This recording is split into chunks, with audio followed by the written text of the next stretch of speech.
Okay. Can you think of any scientist who have also been statesmen? क्या आपने कभी ऐसे साइंटिस्ट के बारे में सुना है वो जो एक स्टेट्समैन बनेगा या कभी किसी देश को संभाला जिसने, लाइक एपीजे अब्दुल कलाम एक वेल नोन पर्सनैलिटी हैं जो जिन्होंने अपने प्रोजेक्ट्स बहुत सारे जो प्रोजेक्ट्स अपने बनाए साइंस की फील्ड में, स्पेस से रिलेटेड, डिफेंस और न्यूक्लियर टेक्नोलॉजी से रिलेटेड, और इंडिया को गाइड भी किया उनके 21st सेंचुरी में, और 11th प्रेसिडेंट बने वो 2002 में इंडिया के। ये एक साइंटिस्ट भी थे जिन्होंने देश के लिए इतना कुछ किया, एज वेल एज उन्होंने देश को संभाला भी एज अ प्रेसिडेंट, है ना।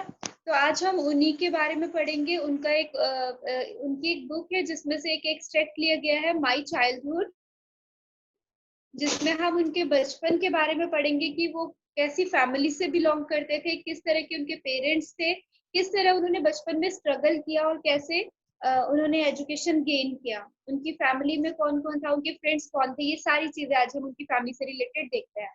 Let's start the chapter. Before starting the chapter, one more thing which I want to tell you that it is an autobiography, Wings of Fire. उनकी एक autobiography है विंग्स ऑफ फायर, जिसमें से ये extract लिया गया है, my childhood. Okay, so what he says, I was born into a middle class Tamil family in the island town of Rameshwaram in the erstwhile Madras state. तो उनका जन्म जो था एक मिडिल क्लास फैमिली में हुआ। मिडिल क्लास फैमिली जो थी वो तमिल फैमिली थी, और वो लोग रामेश्वरम मद्रास के छोटा सा जो आइलैंड टाउन है वहां के रहने वाले थे। अर्स्टवाइल है, फॉर्मर नेम उसका था मद्रास, लेकिन अभी चेन्नई बोलते हैं ना। Okay, my father Jainulabdeen had neither much formal education nor much wealth. मेरे जो फादर थे, जैनुलब्दीन था उनका नाम, और उनके पास ना तो उन्होंने वेल्थ थी उनके पास, यानी ना ही उनके पास ज्यादा प्रॉपर्टी पैसा था, ठीक है, बहुत ज्यादा अमीर नहीं थे, क्योंकि उन्होंने पहले ही बताया कि वो मिडिल क्लास फैमिली से बिलोंग करते थे, बहुत ज्यादा रिच नहीं थे वो। डिस्पाइट दीज डिसएडवांटेजेस, ये सारे डिसएडवांटेजेस होने के बाद भी, ही पोजेस्ड ग्रेट इनेट विजडम, और इसके बाद भी उनके अंदर बहुत इनबॉर्न होता है जो पैदाइशी हमारे अंदर क्वालिटीज होते हैं, तो उनके अंदर बहुत अच्छा समझ थी, विजडम थी, नॉलेज थी उनको, and a true generosity of spirit, और उनकी जो स्पिरिट थी वो भी बहुत काइंड थी, वो एक सच्चे और अच्छे इंसान थे। He had an ideal helpmate in my mother, आशियामा। उनकी एक आइडियल हेल्पमेट थी, उनको मिली उनकी लाइफ में, जिनका नाम जो कि मेरी मदर थी, और उनका नाम था आशियामा। I do not recall the exact number of people she fed every day, but I am quite certain that far more outsiders ate with us than all the members of our family put together. वो अब्दुल कलाम बताते हैं कि बचपन में जब वो छोटे थे, तब उस समय वो लोग जब भी खाना खाते थे, बहुत सारे लोग जो आउटसाइडर्स होते थे उनके साथ खाना खाते थे। उनको एग्जैक्टली नंबर तो याद नहीं है, लेकिन उनको ये आज भी याद था कि जब भी वो लोग खाना खाते थे तो उनकी फैमिली के अलावा बहुत सारे और लोग होते थे उनके साथ खाना खाने के लिए।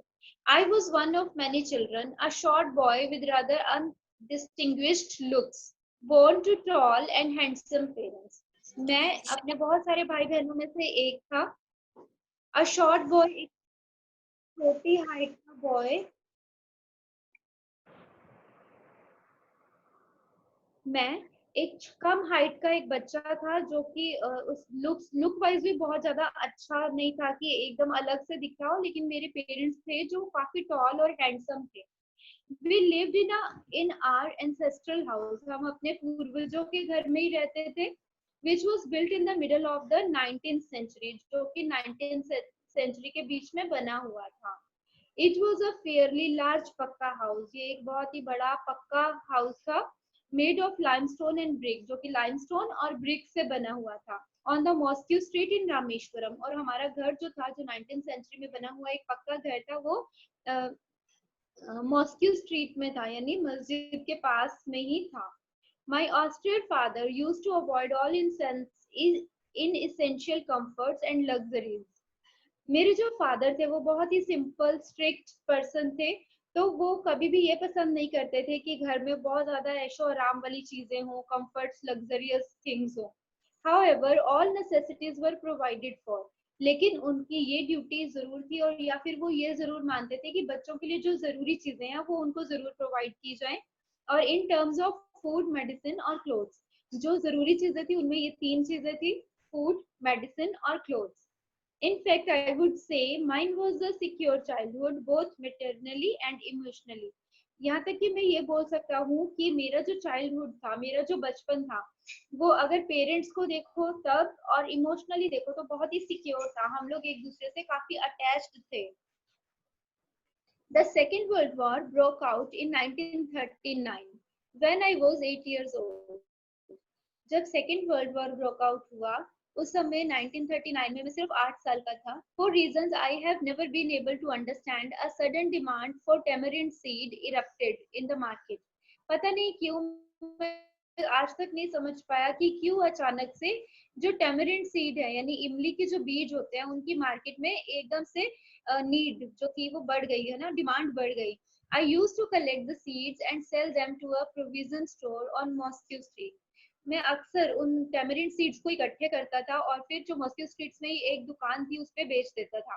A day's collection would fetch me the princely sum of 1 anna।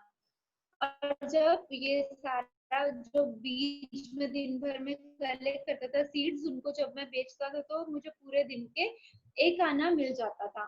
My brother-in-law Jalaluddin would tell me stories about the war, which I would later attempt to trace in the headlines in Dinamani। मेरा जो brother in law था जिसका नाम जलालुद्दीन था, वो मुझे war से related stories बताते रहता था। फिर वही जो बातें थी वो मैंने बाद में दिनामणि नाम के न्यूज़पेपर में हेडलाइंस में पढ़ी थी। Our area being isolated was completely unaffected by the war.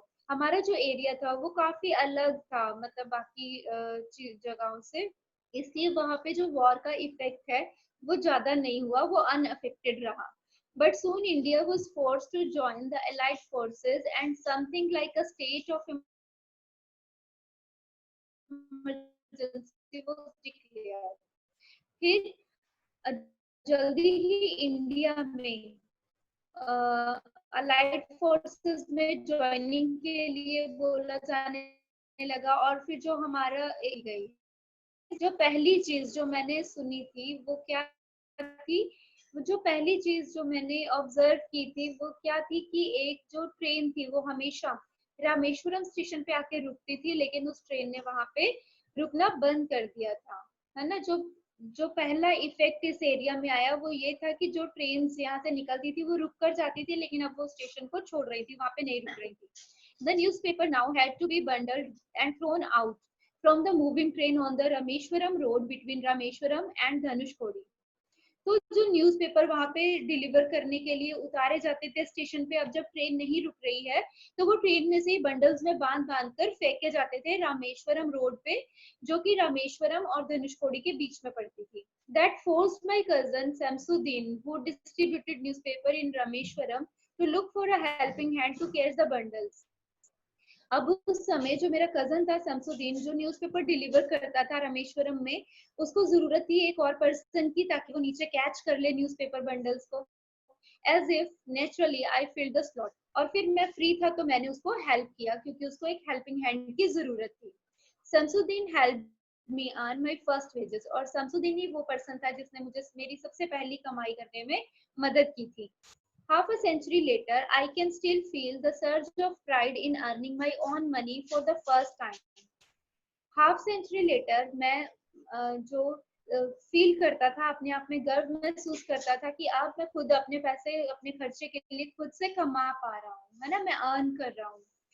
Every child is born with some inherited characteristics. अब वो क्या बता रहे कि हर बच्चा जो जन्म लेता है तो उसके अंदर उसके पेरेंट्स से आई हुई कुछ आदतें होती हैं, कैरेक्टरिस्टिक्स होते हैं, into a specific socio economic and emotional environment. कुछ सोशली, जैसे कि जो पेरेंट्स जिस तरीके से समाज में रहते हैं या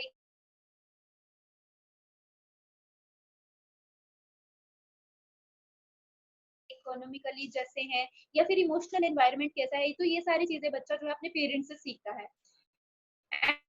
and trained in certain ways by figure of authority. होता है कि वो जैसे पेरेंट्स है वैसा ही बच्चा बने, सही है ना। आई inherited honesty and self discipline from my father. और मुझे भी वो चीजें, मेरे को भी वो क्वालिटीज अपने पेरेंट्स से मिली। तो मुझे ऑनेस्टी और सेल्फ डिसिप्लिन मेरे फादर से मिला। और मेरी मदर से मुझे क्या मिला? फेथ इन गुडनेस, अच्छाई में विश्वास करना, एंड डीप काइंडनेस, यानी बहुत ज्यादा काइंड होना। And so did my 3 brothers and sister. और सेम एज जैसा मुझे मिला वैसा ही मेरे भाई बहनों को भी मिला, मेरे 3 भाइयों को और 1 बहन को। I had 3 close friends in my childhood. अब वो अपने भाई बहनों के बाद अपने फ्रेंड्स की बात कर रहे हैं। यहाँ पे वो बता रहे हैं कि बचपन में उनके 3 बेस्ट फ्रेंड्स थे, रामानंद शास्त्री, अरविंदन एंड शिवा प्रकाशन। All these boys were from Orthodox Hindu ब्राह्मण फैमिलीज। ये तीनों लड़के जो थे ये कट्टर हिंदू फैमिलीज से बिलोंग करते थे। As children, none of us ever felt any difference among ourselves because of our religious differences and upbringing. अब हम जब छोटे थे तो हम लोगों ने कभी भी ऐसा फील नहीं किया कि हिंदू मुस्लिम का कोई भी डिफरेंस हम लोगों के बीच में कभी आया हो ना, या हमारी फैमिलीज के बीच में कभी आया हो। In fact, Ramanand Shastri was the son of Pakashi Lakshman Shastri, the high priest of the Rameshwaram temple. जो रामानंद शास्त्री था वो तो जो रामेश्वरम टेम्पल के जो हाई प्रीस्ट थे, जो पुजारी थे, बड़े पुजारी थे, उनका बेटा था, जो जिनका नाम था लक्ष्मण शास्त्री। उन्हीं का वो बेटा था Ramanand Shastri. Later he took over the priesthood of the Rameshwaram temple from his जो लक्ष्मण शास्त्री थे, प्रकाश लक्ष्मण शास्त्री, उनकी जगह पे फिर रामेश्वरम ने उस मंदिर का पूरा कार्यभार संभाला। Arvindan went into the business of arranging transport for visiting pilgrims. Aravindan जो था, कौन होते हैं? जो तीर्थ यात्री, उनके contractor for the southern railways. और शिवा प्रकाशन जो है वो बड़ा होकर एक कैटरिंग कॉन्ट्रैक्टर बना, जो साउदर्न रेलवेज में खाना डिलीवर करवाता था, उसकी कैटरिंग चलती थी। ठीक है। During the annual Shri Sita Raman Kalyanam ceremony, our family used to arrange boats with a special platform for carrying idols of Lord from the temple to the marriage sites. अब जब annual मतलब हर साल वहाँ पे एक occasion होता था, जैसे आप लोगों ने देखा होगा यहाँ पे राम बारात और ये सब होता है ना, सेम एज वही वाला एक सेरेमनी है जो दशहरे के आसपास होता है। तो उस टाइम पे जब वो एनुअली हर साल जो सीताराम कल्याणम सेरेमनी होती थी, उसमें जब भगवान की जो मूर्तियां थी उनको मंदिर से लेकर मैरिज प्लेस तक लेके जाने का काम जो होता था, उसके लिए जो बोट्स रेडी करनी होती थी, वो उसका काम इन्हीं की फैमिली को मिलता था। ठीक है। जिसमें वो लोग मंदिर से लेकर मैरिज साइट तक भगवान के स्टैचूज को, आइडल्स को लेकर जाते थे। Situated in the middle of pond called Ram तीर्थ, जो कि जो मैरिज साइट थी वो क्या था? राम तीर्थ नाम का एक पॉन्ड था, जिसके सेंटर में वो जगह बनाई जाती थी कि वहां जाके वो सेरेमनी होगी, which was near our house, और वो हमारे घर के बहुत पास भी थी। Events from the Ramayana, and my mother and grandmother would tell the children in our family, जो श्री रामचंद्र जी की कहानी हमें सुनाती थी, और वो हमारे लिए बेड टाइम स्टोरीज होती थी। आपने देखा होगा बेड टाइम स्टोरीज क्या होती है? जब बच्चे सोते हैं तो वो अपने पेरेंट्स को बोलते हैं ना, समटाइम्स जब छोटे होते हैं, कि हमें कोई स्टोरी सुनाओ, तो उस टाइम पे सुनाई जाने वाली कहानियां जो होती थी वो मोस्टली श्री रामचंद्र जी से रिलेटेड होती थी, या उनकी लाइफ से related. One day when I was in the 5th standard at the Rameshwaram Elementary School, a new teacher came to our class. एक बार जब मैं 5th स्टैंडर्ड में था रामेश्वरम एलिमेंट्री स्कूल में, तो हमारे स्कूल में एक नए टीचर आए। I used to wear a cap which marked me as a Muslim, and I always sat in the front row next to Ramanand Shastri. मैं अक्सर अपने सर पे एक कैप पहन के रहता था जो मार्क करता था कि मैं एक मुस्लिम लड़का हूँ, और मैं हमेशा फर्स्ट सीट पे बैठता था रामानंद शास्त्री के साथ में। Who wore the scared thread, जिसके गले में जनेऊ पहना होता था, जिसे scared thread कहा गया है, वो क्या है? जनेऊ। जो हिंदू लोग अक्सर अपने गले में पहन के रहते हैं। The new teacher could not stomach a Hindu priest's son sitting with a Muslim boy. अब जो नए टीचर आए वो उनको ये बात हजम नहीं हुई कि एक हिंदू प्रीस्ट का बेटा एक मुस्लिम लड़के के साथ कैसे बैठ सकता है। In the accordance with our social ranking, as the new teacher saw it, I was asked to go and sit on the back bench. अब जो नए टीचर थे वो उस समाज के से बिलोंग करते थे जैसा समाज में आजकल चल रहा था, उस टाइम पे चल रहा था। तो वो हिंदू मुस्लिम का भेदभाव ये सब चल रहा था। तो इसलिए वो जो टीचर है उसने एपीजे अब्दुल कलाम जो है, अब्दुल कलाम को ऑर्डर किया कि वो जाकर लास्ट बेंच पर बैठ जाए। ठीक है, क्योंकि उनको ये बात अच्छी नहीं लगी कि हिंदू लड़के के साथ एक मुस्लिम लड़का कैसे बैठ गया, तो उन्होंने उसको बैक बेंच पे जाने के लिए बोला। आई फेल्ट वेरी सैड, मैं बहुत उदास हुआ, and so did Ramanand Shastri, और रामानंद शास्त्री भी बहुत दुखी हुआ। He looked utterly downcast as I shifted to my seat in the last row. वो डाउनकास्ट यानी सैड और डिप्रेस्ड हो गया जब उसने देखा कि मुझे यहाँ से उठाकर पीछे वाले बेंच पे भेज दिया गया। The image of him weeping when I shifted to the last row left a lasting impression on me. अब जब मैं अपनी सीट से उठकर लास्ट बेंच पे जा रहा था, तो जब मैंने रामानंद शास्त्री का फेस देखा तो उसकी आंखों में आंसू थे। उसका वो जो चेहरा है वो मतलब उसने मेरे दिल में एक जगह बना ली। मतलब मुझे आज भी याद है कि वो कितना दुखी हो गया था वो। After school, we went home and told our respective parents about the incident. Lakshman Shastri summoned the teacher and in our presence told the teacher that he should not spread the poison of social inequality and communal intolerance in the minds of innocent children. और फिर जब हम घर parents को वो school का incident बताया, तो जब वो इंसिडेंट हमने बताया तो लक्ष्मण शास्त्री जो है उन्होंने उसी समय टीचर को बुलाया हमारे सामने ही, और उस टीचर से ये कहा कि वो हमारे बच्चों के दिलों में ये जहर ना घोले जो सोशल इनइक्वालिटी चल रही है, यानी जो सामाजिक बुराई चल रही है, मतलब एक जैसा सम्मान नहीं दिया जा रहा, हिंदू मुस्लिम का भेदभाव किया जा रहा है, जो इस तरह का जो चीज है वो हमारे बच्चों के मन में ना डालो। जो कम्युनिटी में इनटॉलरेंस है, ये इन इनोसेंट बच्चों के मन में आप क्यों भर रहे हो, इसकी कोई जरूरत नहीं है। He bluntly asked the teacher to either apologize or quit the school. उन्होंने सीधे सीधे टीचर से बोला या तो वो अपनी गलती के लिए माफी मांगे या फिर स्कूल छोड़ दें और वो आइलैंड भी। Not only did the teacher regret his behavior, but the strong sense of conviction Lakshman Shastri conveyed ultimately reformed this young teacher.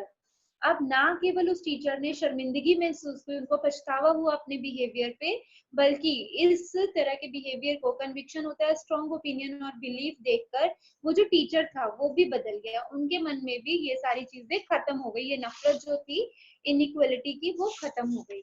यानी कि उन्होंने ना केवल उस जगह को उस नफरत से बचाया, उन बच्चों के मन में नफरत आने से बचाया, बल्कि टीचर को भी चेंज कर दिया। Okay, on the whole, the small society of Rameshwaram was very rigid in terms of the segregation of different social groups. अगर पूरा देखें तो जो ये छोटी सी सोसाइटी थी रामेश्वरम की, वो बहुत ही दूर थी ये सारी चीजों से। जो ये सोशल ग्रुप्स बने हुए हैं लोगों के, जो भेदभाव हो रहा था, इन सारी चीजों से बहुत दूर था वहाँ का एटमोसफियर। ठीक है।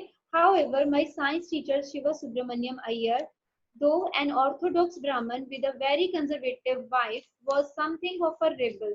अब जब यहाँ पे मैं अपने एक साइंस टीचर का इंसिडेंट आप लोगों को बता रहा हूँ, जो कि एक कट्टर हिंदू थे और उनकी वाइफ जो थी वो भी बहुत ही कंजर्वेटिव वाइफ थी। मतलब कंजर्वेटिव क्या होता है कि जो मतलब जो ये भेदभाव जो लोग करते हैं, जिनको ये लगता है कि नहीं जो हम कर रहे हैं वही ठीक है, दूसरों का कल्चर हमें ना चाहिए, ना ही हम उनके पास जाना चाहते हैं।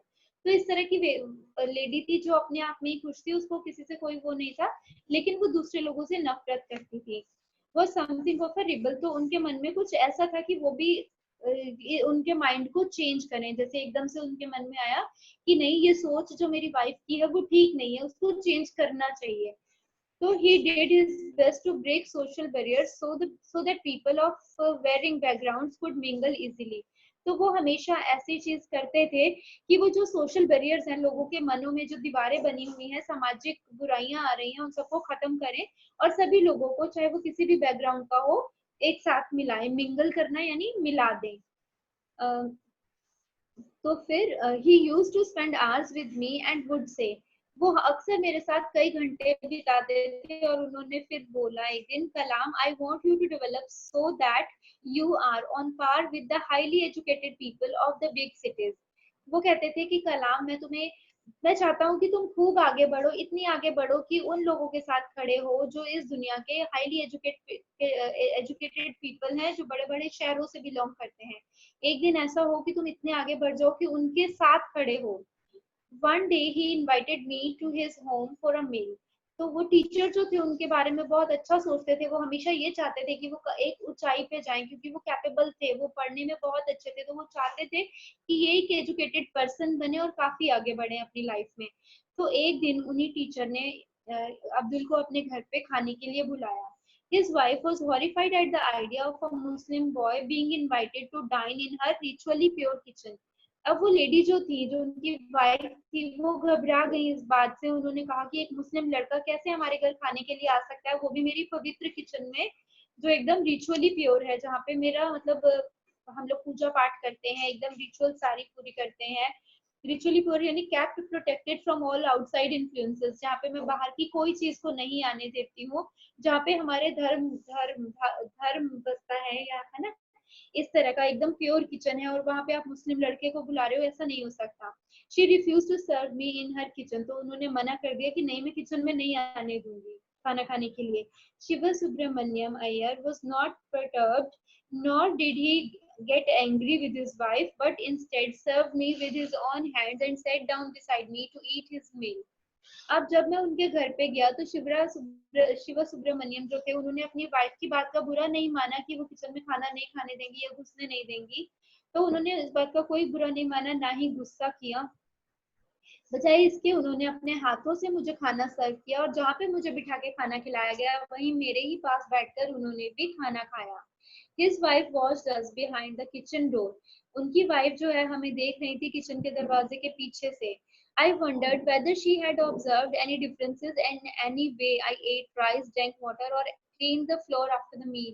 मैं हैरान हो रहा हूँ कि उनको क्या, जब उन्होंने हमें देखा तो क्या उनको कोई फर्क नजर आया मेरे खाने के तरीके में, चावल खाने के तरीके में, या पानी पीने के तरीके में, या फिर खाना खाने के बाद जैसे खाना फैल जाता है तो उस जगह को क्लीन करने के तरीके में। क्या डिफरेंस नजर आया एक हिंदू और मुस्लिम में? सब कुछ सेम ही तो होता है। तो मैं हैरान था ये देखकर। When I was leaving his house, जब मैं उनके घर से जा रहा था, Shiv Subramaniam Iyer invited me to join him for dinner again the next weekend.